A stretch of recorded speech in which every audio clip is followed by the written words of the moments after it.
beeping sound, that means that's when it's like recording. So what we're gonna do now is, there's a little light blinking or no? What's it doing? Yeah, it's blinking. Okay, go ahead and push it. Oh, Yep. Oh. Okay, so now it's solid red, right? Mm-hmm. So now what I want you to do is you're gonna take your headset, and now you're gonna put it on. Yay. Can I make, whoa, hello.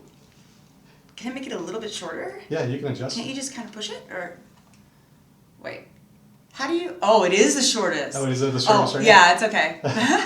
It's okay. That look okay? Perfect. Yeah, that looks good. The echo. Awesome. Every little, this makes me think of like the ASMR stuff. That's. I can hear every little trickle of saliva in my mouth. It's like, yeah. But see, that's the reason why I got the microphone, so it picks up everything like that. So, okay. Yay. So in 3, 2, 1. Perfect. Okay. Hello. How are you doing today? Hello. I'm doing great. Good. You excited? I'm so glad you're here today. Me too. Yeah. First podcast is what we're doing. Yes, this is my very first podcast. I love it. Good. Good. Okay. So today's subject that we're going to talk about is your magic. Yes. And how you got into being a magic. So tell me a little bit. Assistant. That's what you do, right? Okay. So how did you get into being a magician's assistant? So I have already done like performance stuff my whole life. I did musical theater and dancing and all that. So I wanted to continue. So I was actually looking for dancer and model jobs on Craigslist. Oh, okay. Out of all places. I know that's like not the best idea. No, it's awesome. But there's gold in there. And they were looking for like a dancer model type to be a magician's assistant. Oh, nice. Okay. So I'm like, oh, that's cool.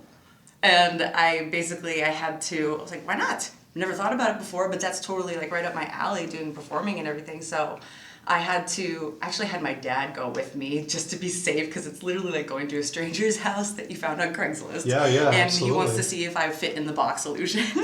Oh, well, yeah. So that could be, a little creepy. So the tryout was testing out a... Yeah, he was making sure that I would work for the certain illusion, and then I could do, the rest of the show. And it worked out. And that was like 15 years ago. 15 years ago. Okay, so you've been doing it for a little bit and stuff like that. Yeah. What was the first trick you ever mastered? Or have you? Well, the first one that I ever mastered was the one that I had to try out with. Okay. So we call it the cube zag. And that's like, you see like the classic trick of the woman sawed in half in a box. It's like an exaggeration of that. Oh, okay. So that's kind of like our big grand illusion that it's my favorite. That's your favorite one to do. It's my favorite. It's a crowd favorite, yeah. Oh, but it's like, it. I'll talk about it actually more later. So No, I don't absolutely. need to go into details. Yeah. Well, I was gonna say, always keeping the integrity of the magic trick, right? Every once in a while, I might let a select person know, but More or less, okay. I never had to sign anything. But no, I don't like telling people. You don't like telling me? No. Do you guys specialize in up close magic, or is it stage illusion, or is it both? So we do both, because he's really, really good. His name's Eric Gilliam, by the way. Okay. He's really good at sleight of hand. Really, really good. So he does a lot of like up close magic, but it depends on the event, because he'll do stuff like that by himself. But when I'm involved, we do the big stage productions. So we do both. Sometimes Gotcha. we do the close up on stage, and we have like a camera and a screen so they can see it. So we kind of mix it up. Oh, nice. Okay. Yeah, we do both. And then, how long does it take you to perfect a new trick? Depends on the trick. Oh, is that? Depends on the trick, because there's some that there's like a whole routine to it and timing. We do a lot of stuff choreographed to music. So there's different cues in the music to do things at different times. I mean, it could take anywhere from 15 minutes to, a week. Okay. Just it depends on what it it is. Okay, Yeah, gotcha. there's such a variety. So. What has been the longest time? Has it been a week? Has it been the longest time to perfect a trick? Yeah, I mean, it's not like we're rehearsing every day, so like a week, but definitely like a few days, because it was one that's choreographed to the music, and there were a lot of like little things we had to make sure, like to keep the angles correct, and it's our floating box trick, which is pretty cool. That's the fun. Okay, that's yeah, but just to get it just right, So. What is your signature trick that you would be known for? It is the cube zag. It is the cube zag. That would be the one. It is the cube zag, because that's the one that's our biggest one. Because the rest of the show, I help, I'm in tricks, I help with tricks, but a lot of times I'm like the Vanna White character. Gotcha. So I'm like bringing stuff on and bringing them off and whatnot. So yeah, the cube zags are signature, and the floating box one, which is pretty cool. Pretty cool. I'm gonna have to check. I'm that always out. in a box for some reason. I would love to see that trick. Have you ever had a trick go wrong during a performance, and how did you guys handle it? Oh yeah. Okay. I mean, things happen, and like I see him, things happen with him that don't involve me. But like it could be a small thing like dropping a ring, or like not the floating rings, the linking rings. I always hold my breath every time he flies them up in the air and catches them. I'm like, God, don't drop them, because it's happened like once. Oh, has it already? Okay, gotcha. But for me, everything comes back to the cube zag. I love that trick, but so that illusion, it's like a big stack, like two big boxes on top of each other, and it's on a thing on wheels. And he puts a blade in there, and he puts like circular tubes that are blades through one way and another way, and then he splits the boxes, and I'm still inside. Wow. It's a pretty cool trick. We should Okay. definitely show the video of that. I'd love to get see a video of that one, yeah. And there was one time he forgot to take out one of the tubes before the trick was done. He's gonna hate me for saying this. I remember the show. So, because like he puts everything in, I'm in there, woo, and he puts everything back together, takes all the tubes and the blade out, and then I pop out the door. I'm like, hey, I'm still here. And he forgot to take out one of the tubes. Oh no. So I'm like awkwardly like trying to hide it from the audience, and like because then they can kind of maybe get an idea how the trick's done. I'm like, oh crap. So I'm like trying to step over it and gracefully exit the box. Oh no. I was like, damn it, Eric. Why? Oh. So things happen, but you just have to, it's like, just like theater, the show must go on. You just kind of smile and try to, Just move it along kind of thing. Aww. Yeah. What is the best reaction you've had from a crowd? I really like it when we have a lot of kids in the audience, because they're just amazed. It is the coolest thing when you do a really cool trick and you hear the kids like, wow, because they're not quiet. They're just like, how'd they do that? Wow. And we're like, yeah. So I love like hearing the little kids just get amped and just crazy and excited. That's always the best. Best one's having the kids' audience reactions and everything. Oh yeah, way better than like sometimes we do like corporate events and the people don't necessarily really want to be there. So like sometimes you have audiences where they're like awkward or they're busy eating, like depending on what the arrangement is. So What is your role in building the suspense for the magic trick? my role, Yeah.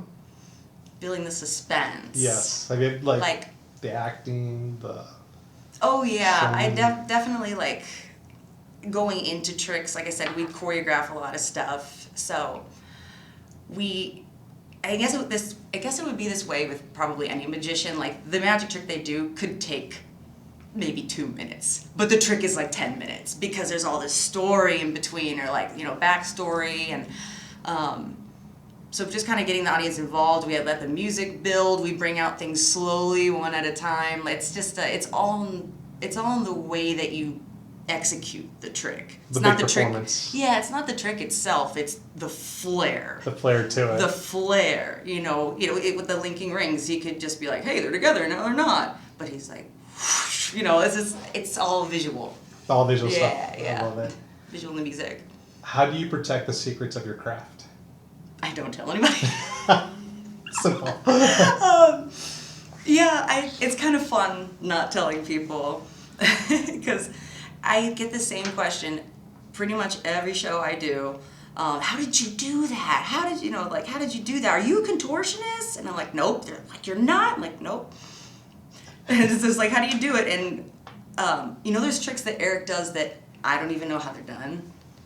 And it drives me nuts. Because you won't share them with you. Nope. I asked him, I was like, how do you do that? And I'm literally backstage a lot. I'm like looking at him do it. I'm like, how do you do it? And he's like, it's magic. I'm like, fuck you. Every once in a while I'll learn something new, but he's like, it's magic. I'm like, shut up. That's the best. Yeah. What emotions do you most want from the audience to feel?